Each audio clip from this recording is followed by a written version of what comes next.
തിരുവനന്തപുരത്ത് നിന്ന് ആലപ്പുഴയിലേക്ക് പോകുന്ന ആ KSRTC ബസ്സിൽ അന്ന് വലതുകാൽ വെച്ച് കയറുമ്പോൾ ഞാൻ അറിഞ്ഞിരുന്നില്ല ആ യാത്ര എൻ്റെ ജീവിതത്തെ മാറ്റിമറിക്കുമെന്ന്. മഞ്ഞിൽ വിരിഞ്ഞ പൂക്കൾ എന്ന സിനിമയിൽ അഭിനയിക്കാനുള്ള അവസരം തേടിപ്പോവുകയായിരുന്നു ഞാൻ.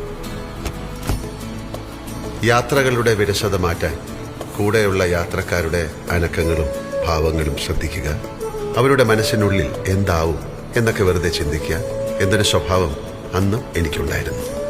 ഒരുപക്ഷെ അതായിരിക്കാം ഞാൻ അറിയാതെ പഠിച്ച അഭിനയകലയുടെ ആദ്യ പാഠം.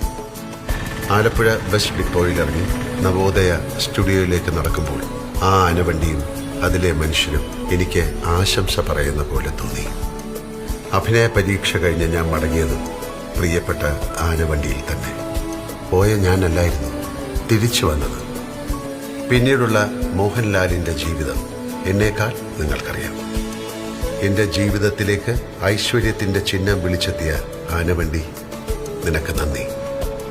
ഇതുപോലുള്ള ശുഭയാത്രകൾ സമ്മാനിക്കാൻ മലയാളിക്കൊപ്പം KSRTC എന്നെന്നും ഉണ്ടാകട്ടെ എന്ന് ഞാൻ പ്രാർത്ഥിക്കുന്നു.